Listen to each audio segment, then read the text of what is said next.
Picture him standing on the edge of a skyscraper, 300 feet above a city that adores him. Below, thousands of faces are tilted upwards. They're cheering, they're weeping. Some of them are holding signs with his name on them, and their love rises towards him like heat off of summer asphalt. He stands in the center of it all, and for a moment, just a moment, something in his face goes completely, terrifyingly still. And then he smiles. The crowd roars. Later that night, he's alone, with no cameras, no crowd, no reflection in anyone's eyes to tell him who he is.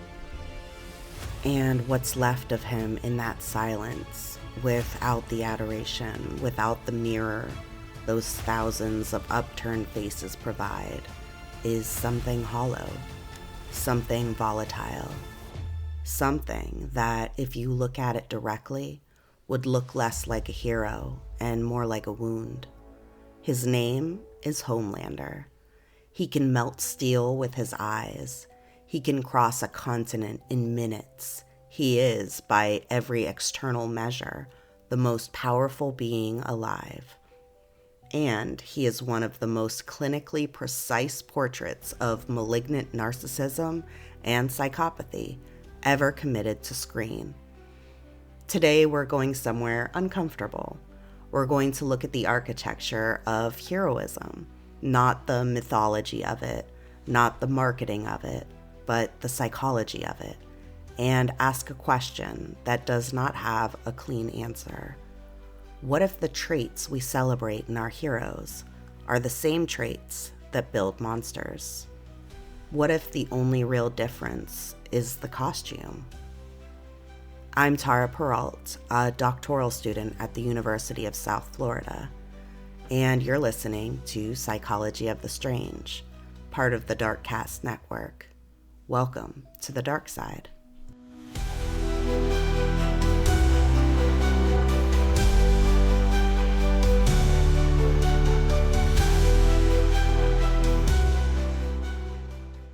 There's a cluster of personality traits that psychologists have named the dark triad. The name's not subtle, and it's not meant to be. Think of it less like a diagnosis and more like a portrait. 3 qualities that, in combination, paint a particular kind of person.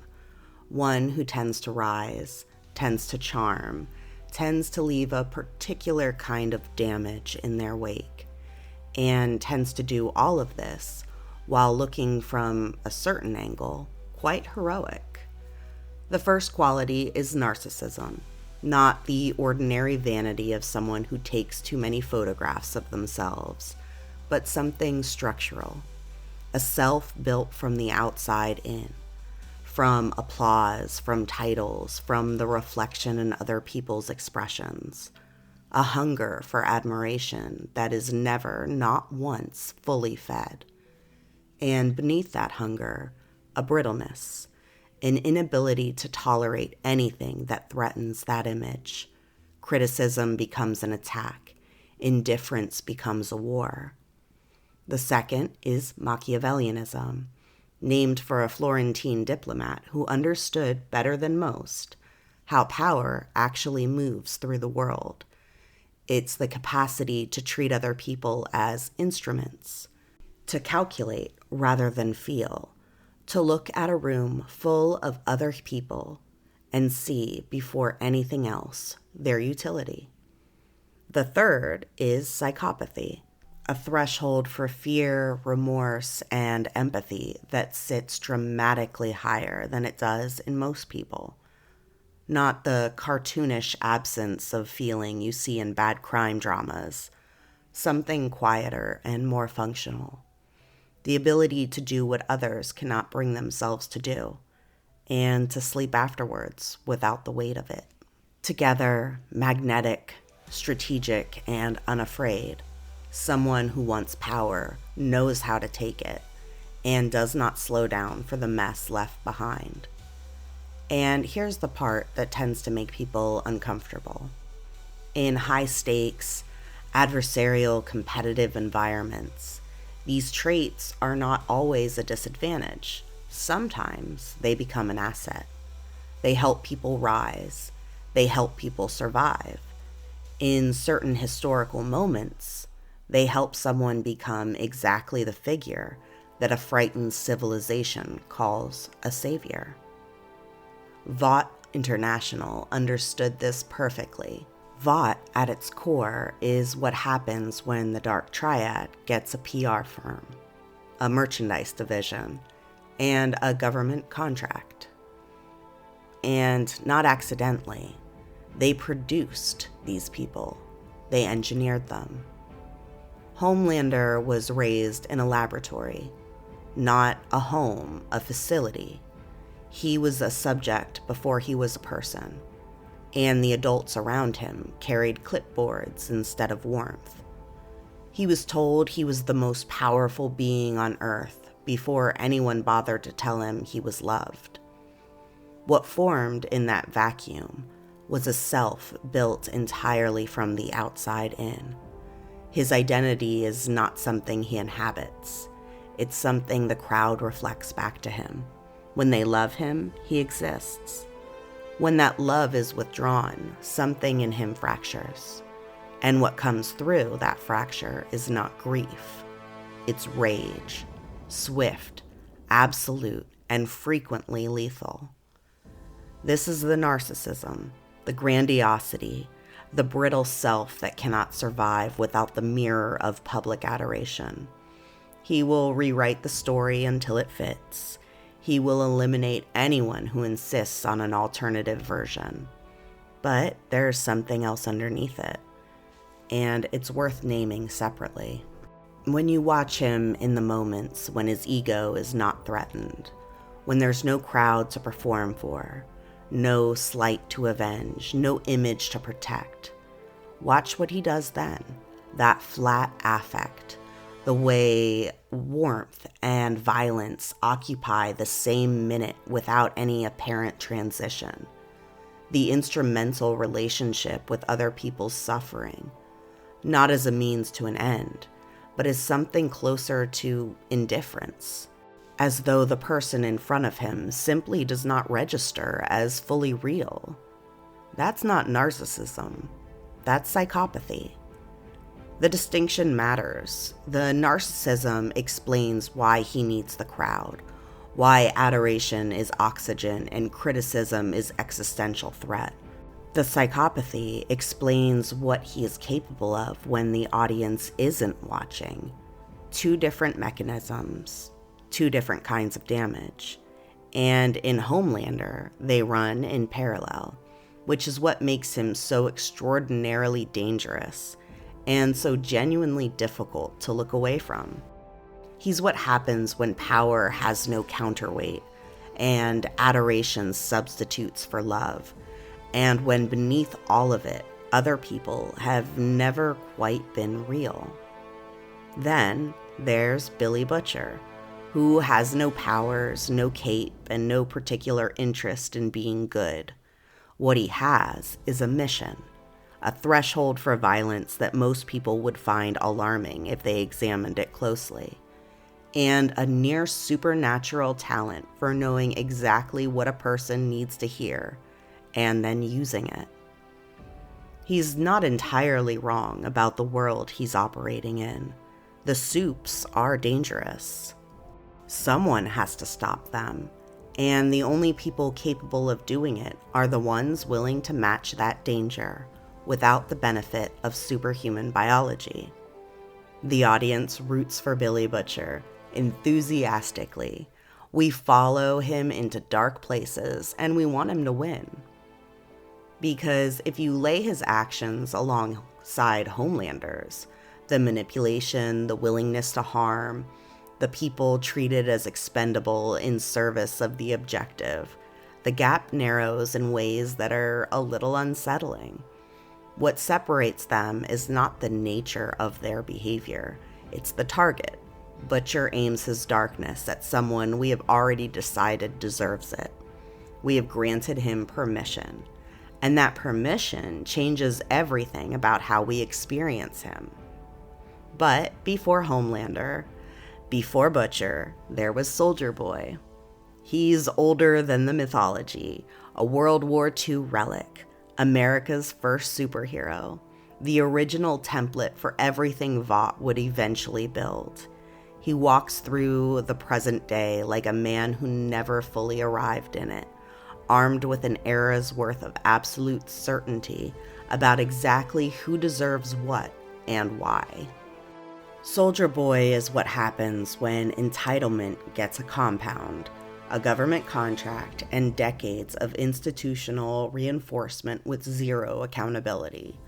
Charming in the way that certain men of a certain era were charming, with the full and unexamined expectations that the world's favorable response to him is simply the natural order of things.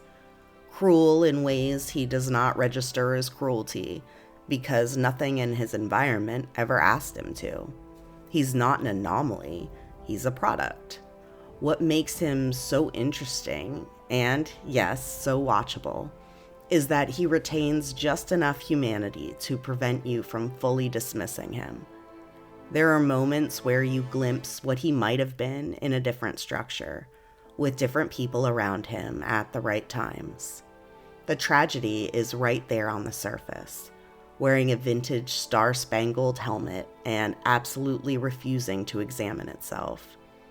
He's a reminder that the dark triad traits do not appear from nowhere. They're shaped, encouraged, and rewarded by specific environments over specific periods of time. He's a case study in how culture manufactures its own monsters and then hands them medals. And then there are the others, the ones who don't fit the mold.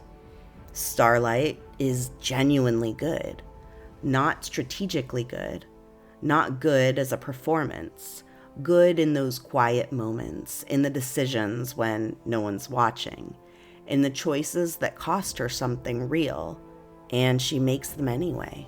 She loses status for it, she loses safety. She's outmaneuvered again and again by people willing to go to places she won't. In this world, her integrity is not a superpower. It is, in many stretches, a target. Hughie is similar, led by empathy, tethered to a conscience that pulls him even when looking away would be so much easier. His goodness is not clean or uncomplicated. It's a thing he carries, and it's heavy, but it is consistent, even when it costs him. They are less electrifying than Homelander, less magnetic than Butcher. The tension around them is quieter. The tension of people trying to remain decent while the world makes a very compelling case for why they shouldn't bother. The gap in our attention is not incidental. It's the most important thing about this entire conversation. When we get later into the series, the show does something quietly brilliant. It gives both Butcher and Hughie temporary access to Compound V, the substance that creates superpowers. And then we step back and watch. Same variable, two very different people. Butcher becomes almost immediately addicted, not to the specific ability, but to the feeling underneath it. The dominance, the invulnerability, the absence of the physical limitation that has defined every fight he has ever been in. He despises superheroes. He has built his entire identity around the conviction that people with this kind of power are the problem. And the moment he has it, he can't put it down. It's not quite hypocrisy. It's a revelation. The grandiosity was always there.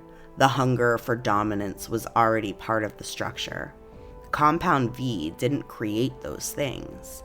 It removed the friction that had been quietly containing them. He becomes the thing he hates, fully conscious of what's happening.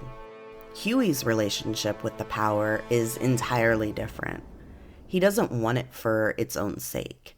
He wants it because the people he loves keeps getting hurt in situations where he's not strong enough to protect them. The power is a means. It's pointed outward, towards something beyond himself. And the moment it stops serving that purpose, it loosens its hold on him. Same substance, two completely different relationships with what it offers.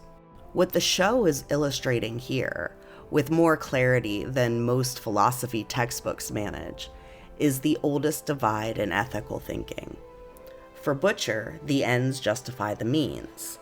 The mission is the North Star, and everything else, including his own stated values, is subordinate to them. He was never really operating from principles. He was operating from a goal.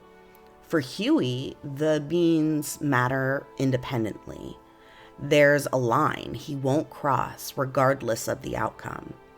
The power is only acceptable insofar as it serves something outside himself. The moment it starts to feel like something he wants rather than something he needs, he feels the wrongness of it. The Boys does not resolve this tension. It's not meant to. It's the same tension running through every serious moral tradition that has ever tried to answer whether good ends can redeem bad methods. It just happens to dramatize it with temporary superpowers.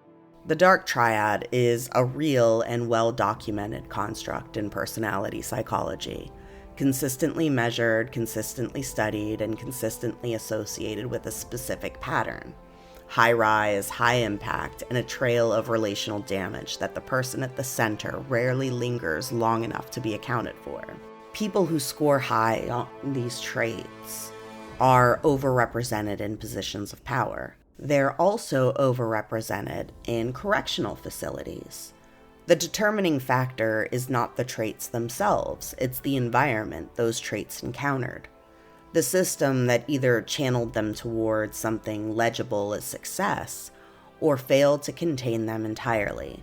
What The Boys does, what makes it genuinely interesting, is that it shows us the system. It doesn't just produce monsters. It shows us the machinery that built them, the audience that sustains them, and the incentive structures that keep the whole apparatus running. Homelander exists because Vought needed him to. His pathology is not a flaw in their model. It's the feature. His grandiosity, his volatility, his desperate dependence on public adoration, all of it makes him the perfect product. And the psychopathy underneath the narcissism is not incidental either. It makes him controllable, in theory, because people without the capacity for genuine attachment are also people without the internal resources to resist a system that gives them everything they need to feel like they exist. Vought did not accidentally build a monster. It built exactly what it intended, and then discovered too late that monsters are difficult to manage. Soldier Boy exists because a nation needed a story about itself and found it easier to manufacture a symbol than to examine the reality.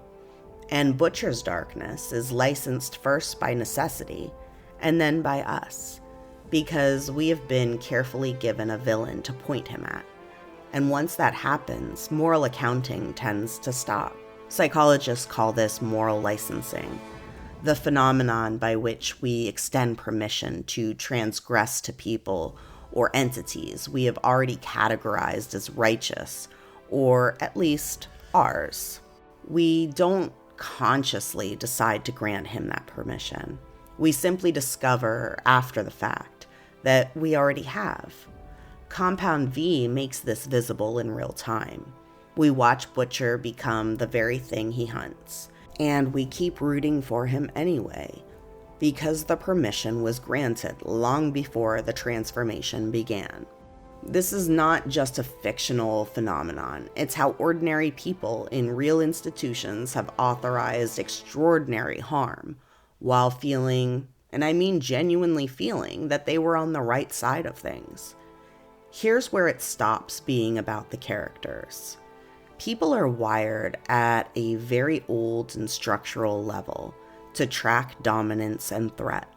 The neural systems that do this work respond to charismatic, fearless, high-status individuals with a particular and persistent form of attention. We can't fully look away from them. They hold the visual field. Homelander holds focus. Butcher holds focus. Soldier Boy, even when he's doing something reprehensible, holds focus. Starlight and Hughie, they don't trigger those ancient systems in the same way. They're not threatening. And neurologically, safety is simply less interesting than danger. This is not a moral failing. It's a feature of the species, one that served us well across an enormous stretch of evolutionary history. And that now gets leveraged against us constantly, mostly without our awareness. The same bias that makes Homelander impossible to ignore is the bias that makes certain real leaders impossible to ignore. That makes us read confidence as competence. That makes us mistake fearlessness for integrity. That makes us, sometimes, follow someone into places we would have never chosen if we had stopped long enough to read the map. Many of the stories we tell about heroes are at their foundations, stories about dark triad traits pointed in a direction we have decided for now, in this context, is acceptable. The costume is doing an enormous amount of the work. It always has been. Starlight keeps choosing goodness even when it costs her. Research on prosociality consistently finds that in environments built on trust and sustained cooperation, this is among the most adaptive strategies available. It builds the kind of loyalty that no Machiavellian calculation can fully replicate, because it was freely given rather than engineered. The problem is that the world of the boys is not that kind of environment. It's adversarial, corrupt, and structured to reward a different set of traits entirely. In that world, goodness is not ineffective, but it is expensive, and the show never pretends otherwise. That tension between what's right and what the environment selects for is not confined to fiction. We want leaders who are decent. We keep building structures that selects for something else. We want heroes who are good, but we keep producing the conditions that make the dark triad competitive. So here is where we land today. Not with an answer, because there isn't one, but with the question the show keeps placing in front of us, dressed in a cape and a brand logo, and the face of someone who looks exactly like what we were always told a hero would look like. If the traits are the same, and the violence is the same, what exactly are we celebrating? And underneath that, what does it mean that we're not entirely sure? If this episode left you sitting with something, a name, a face, a structure you've watched from the inside, that discomfort is not an accident. These patterns don't stay in fiction. They live in boardrooms and on political stages and around the family dinner table. And understanding them is one of the more genuinely useful things you can do with a little bit of your time. If this episode resonated with you, the most powerful thing you can do is subscribe wherever you listen to your podcasts. Free, 10 seconds, and it's how this show finds the people who need it. If you're willing to leave a rating or a review, those matter far more than the platforms want you to know. And come find me on social media. Instagram, TikTok. Links are in the show notes. Come tell me what you thought. Argue with me. Tell me I was too easy on Soldier Boy. I read everything. New episodes drop regularly. Stay subscribed so you don't miss what's coming next. Until next time, stay curious and stay strange.